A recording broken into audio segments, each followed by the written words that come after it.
Gajanan developers Pune यांच्याकडून आता पंढरपुरात इसबाबी कलश मंगल कार्यालय येथे साकारला जातो आहे भव्य गजानन टॉवर 10 मजली ट्विन बिल्डिंगचा प्रकल्प। मजबूत आरसीसी फ्रेम रचना, पायांसाठी वायू प्रतिबंधक उपाययोजना, आयएस मानकानुसार भूकंप प्रतिरोधक आरसीसी रचना असलेल्या गजानन टॉवर मध्ये उपलब्ध आहेत अत्याधुनिक सुविधांनी युक्त 1022 स्क्वेअर फुटाचे 2 बीएचके फ्लॅट्स, सुशोभित प्रवेश कक्ष, सामायिक क्षेत्रासाठी अत्याधुनिक सुरक्षा यंत्रणा, लिफ्ट आणि सामायिक क्षेत्रांसाठी वीज बॅकअपची सुविधा, स्वतंत्र अग्निशमन यंत्रणा, 2 मजली पुरेशी पार्किंग व्यवस्था, प्रत्येक कार पार्किंगच्या ठिकाणी स्वतंत्र ईव्ही चार्जिंगची सोय, सोलर वॉटर यंत्रणा, प्रत्येक सदनिकेसाठी इन्व्हर्टरची सोय। इसबाबी कलश मंगल कार्यालया शेजारी साकारल्या जात असणाऱ्या गजानन टॉवर मध्ये आजच आपला हक्काचा आणि आधुनिक सुविधांनी परिपूर्ण अलिशान फ्रीसाठी संपर्क क्रमांक 7677700025। ताज्या घडामोडी पाहण्यासाठी PVN म्हणजेच पंढरी वार्ता न्यूज या चॅनलला सबस्क्राइब करा। दारू विक्रेत्यांना तडीपार केलंच पाहिजे, दारू विक्रेत्यांना तडीपार केलंच पाहिजे।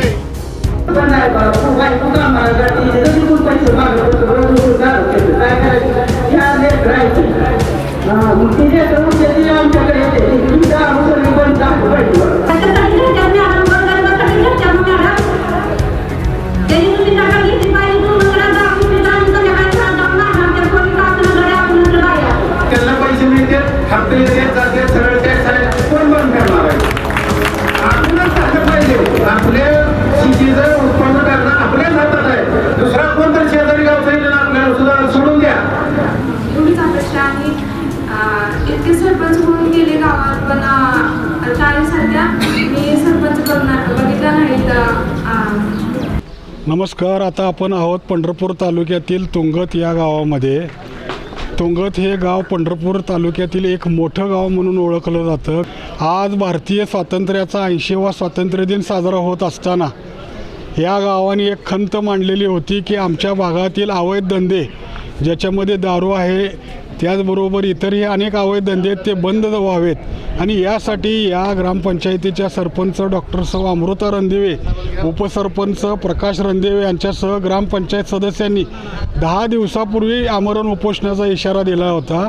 आमरण उपोषणाचा इशारा देताना त्यांनी उत्पादन शुल्क विभाग त्याचबरोबर तालुका पोलीस ठाणे आहे ह्यांना उद्देशून या गावात जी काय परिस्थिती आहे, ज्या काही वेदना आहेत, अवैध व्यवसाय किंवा अवैध दारू विक्रीमुळे या गावाची परिस्थिती सामाजिक, राजकीय आणि कौटुंबिक परिस्थिती कशा पद्धतीने बदलत चालली आहे आणि त्याचा फटका इथल्या अनेक शेकडो कुटुंबांना कसा बसतोय ही व्यथा देखील मांडलेली होती।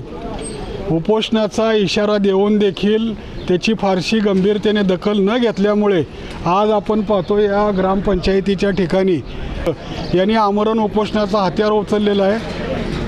आज देशाचा स्वातंत्र्य दिन साजरा होत असताना आपलं गाव व्यसनमुक्त आणि अवैध धंद्याच्या विळख्यातून स्वतंत्र व्हावं यासाठी चाललेला हा संघर्ष आहे।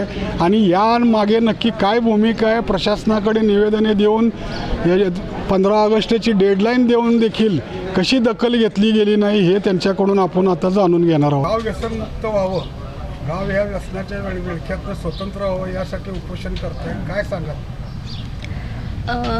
आम्ही ग्रामपंचायतचे सर्व सदस्य आहेत, ग्रामपंचायतची आमची बॉडी आहे। आम्ही सर्वांनी ठरवलं होतं की मासिक मीटिंगमध्ये की दारूबंदीसाठी ठराव केला आणि त्यामध्ये असं ठरलं की प्रशासनाला आपण निवेदन देऊयात आणि 15 ऑगस्टला आमरण उपोषण करूयात।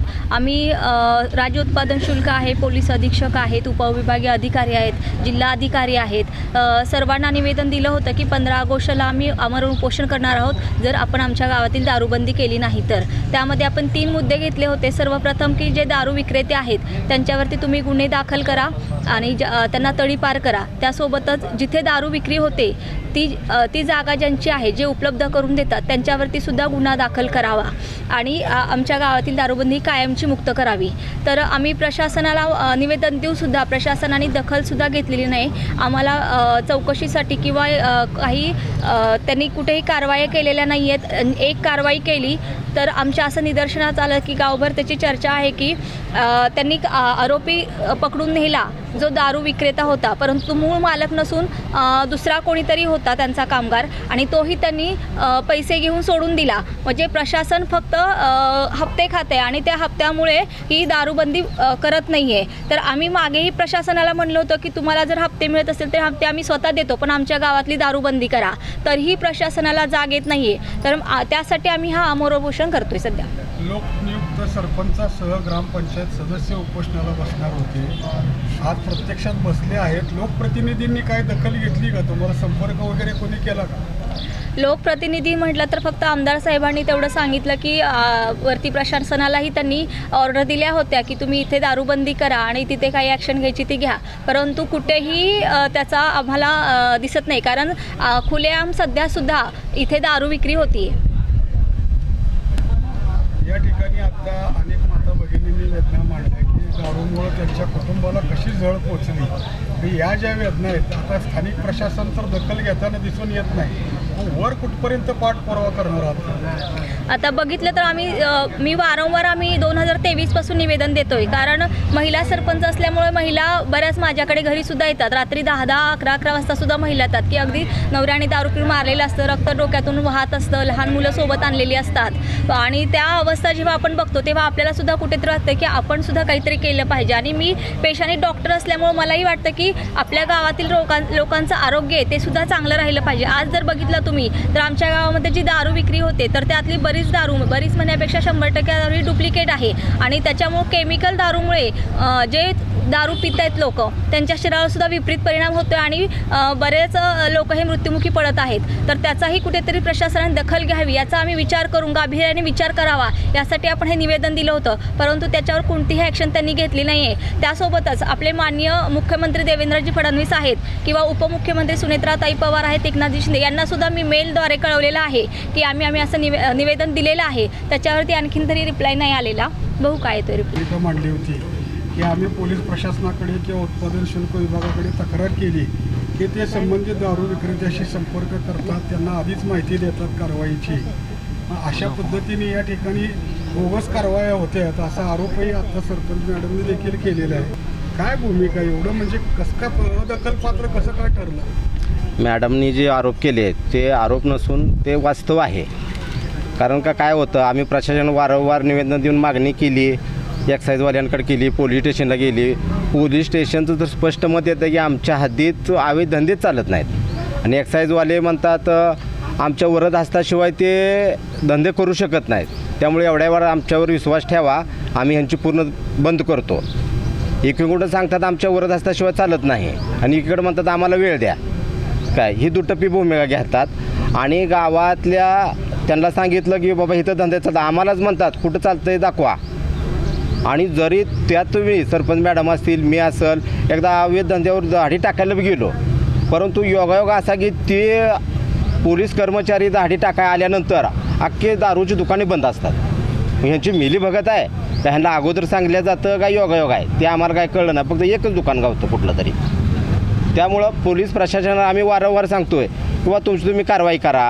आणि आता आमच्या जी 3 मागण्या आहेत त्या तडीपारीचा पहिला मेन मुद्दा आहे अवैध धंदा बंद करणे आणि जो कोणी जागा उपलब्ध करून देतोय त्या जागा सील करून त्या जागा मालकावर गुन्हा दाखल करणे. आणि तडीपारी का करायची किंवा वारंवार महिना 2 महिने दारूबंदी होते आवाज उठवल्यानंतर आणि परत चोरून 15 दिवस विकायचं, परत खुलेआमपणे चालू होती राजरोसपणे. आणि परत आम्ही प्रशासनानं जर काय प्रयत्न करायला गेले प्रशासन साथ देत नाही आम्हाला. मग त्यामुळे त्यांची मजुरी एवढी वाढते अवैध धंदेवाल्यांची. आमचं काय केलं तुम्ही, आमची मिलीभगत आहे, आमचे हप्ते जातात त्यांना. आणि योगायोग पूर्वी आम्ही दारूबंदी केली होती 2023ला.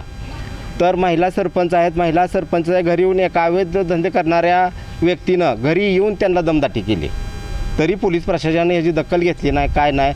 तर आता आमची एकमेव मागणी आहे आता ते अवैध धंदे तर बंद झालेच पाहिजे, परंतु जेवढे अवैध धंदे करतात मग मटका असेल, सिंधी असेल, दारू असेल, ह्या सगळ्यांची तडीपारी पाहिजे. सगळ्यांची तडीपारी पाहिजे. आणि तडीपारी का जेणेकरून ही तडीपार झाल्यानंतर दुसरा कोणी इथं धाडस करणार नाही की दारूधंदा करायचा आणि ह्यांची बी मजुरी संपुष्टात येईल. 8 दिवसापूर्वीच तुम्ही इशारा दिलेला होता हो उपोषणाचा. कोण वरिष्ठ अधिकारी वगैरे भेटीसाठी आले होते काय आश्वासन देण्यासाठी? उत्पादन शुल्कचे कुंभार साहेब आले होते, पण त्यांनी हे असं काय आम्हाला म्हणजे ठोस असं काय आश्वासन दिलं नाही. आणि पोलीस प्रशासनानं तर दखलच घेतली नाही आमची. रात्री फक्त काल 14 तारीख होती उपोषणाचा, म्हणजे शेवटचा दिवस होता आमचा. आज आम्ही बसणारच होतो. रात्री 11:30 वाजता येऊन सरपंच आणि मी उपसरपंच आम्हाला नोटीस दिली 11:30 वाजता आणि त्यात जमावबंदी लागू केली. आम्ही उपोषणाला बसणार 7 जण आणि त्यात ह्यांनी जमावबंदी लागू केली 5 जणांची. मग आम्ही निर्णय असा घेतला की आम्ही हेच ध्वजारोहणच करणार नाही.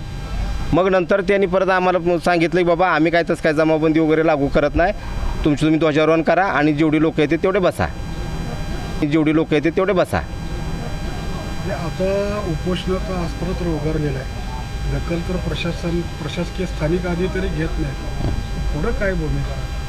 जोपर्यंत आमचा निर्णय ह्या लागत नाही, आमच्या मागण्या मान्य करत नाही, तोपर्यंत आम्ही इथं उपोषणावरनं मागं हटणार नाही. गाव एकवटलं आहे सगळं अवैध धंद्याच्या विरोधात आणि घरं उद्ध्वस्त झाल्याचं सांगितलं जाते त्या दारू विक्रीमुळं. आणि आता सरपंच मॅडमने हेही सांगितलं की बनावट दारूची विक्रीमुळं आरोग्यावर देखील मोठा परिणाम होत आहे. अशा वेळेला गाव एकवटलं आहे, प्रशासन दखल घेत नाही, आमरण उपोषण करावं लागतं. काय सांगतं? आज आमच्या तुंगत गावातील सरपंच असतील, उपसरपंच असेल, ग्रामपंचायत सदस्य असतील, यांच्यांवरती उपोषणाची वेळ येते म्हणजे ही प्रशासनाचं दुर्भाग्य आहे. म्हणजे गावाचं आमच्या दुर्भाग्य आहे की प्रशासन हतबल झाले की ही दारूबंदी मागच व्हायला पाहिजे होती. आम्ही 2023ला असेल, 24ला असेल, आम्ही प्रत्येक वेळेस एक्साईजला असेल, पंढरपूर पोलीस डिपार्टमेंटला असेल, सर्वांना आम्ही निवेदन दिलेले आहेत, परंतु यावरती कोणतीही कारवाई झाली नाही. म्हणून आज आम्ही या ठिकाणी उपोषणाला बसलो आहोत. जर का प्रशासनाने यावरती कोणतीही कारवाई न केल्यास आम्ही हे उपोषण मागे घेणारच नाही. आणि याही पुढं जर त्यांनी दखल नाही घेतलीच, आमच्यातील काही जण आत्मदहन करतील, काही आमच्यातल्या महिला भगिनी असतील त्याही आत्मदहन करण्यासाठी तयार आहेत. काही महिला भगिनी आम्हाला असं सांगतायत की आमचे घरं उद्ध्वस्त झालेत, कुटुंब उद्ध्वस्त झालेत, करता पुरुष घरातील गेला आहे, अनेक कुटुंब उद्ध्वस्त झालेली आहेत. तरी याची दखल जर नाही घेतलीच तर याही पुढं आम्ही आंदोलन करणार आहोत, असं आम्ही प्रशासनाला आवाहन करतो आहे की त्यांनी लवकरात लवकर दारूबंदी करावी. आणि हे आंदोलन कोणा एका व्यक्तीविरुद्ध नाही, तर गावातील महिलांच्या सुरक्षेसाठी असेल, प्रौढांच्या कल्याणासाठी असेल, येणाऱ्या पिढीसाठी असेल हे आंदोलन आहे. तरी गावातील सर्व नागरिकांनी या आंदोलनात सहभागी व्हावं आणि आमच्या आंदोलनाला पुढं पाठिंबा द्यावा आणि प्रशासनाने दखल घ्यावी आणि हे आंदोलन यशस्वी व्हावं एवढी विनंती करतो आणि थांबतो. जय हिंद, जय महाराष्ट्र.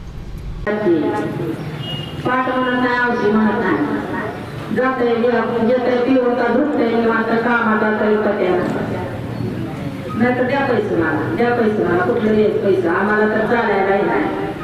आता टाकून गेलाय मला सासरवाडीला महिना झालं, काय खातावली नाही, काय पेटावली नाही. कामावर जात नाही, 4 वर्ष झालं ती घरी बसूनच आहे. मुली माझ्या सर्व्हिसला येतात, जावाय सर्व्हिसला येतं. 4 वर्ष झालं सगळं ती भागवते, ते कुटुंब आमचं सगळं. मुलींचं शिक्षण, मुलगी 1 10वीला, 1 7वीला, 1 4थीला मुलगा आहे मोठ्या मुलाचा. मग हे असं घरी बसून जर भागवायचं म्हणलं तर कसं भागवायचं? आम्ही काय करायचं सांगा? आमची परिस्थिती आहे का तशी करून खाण्याजोगी? आम्ही रोज उठून लोकांची कामं कष्ट करतून खातोय, ह्याने असं झोपायचं?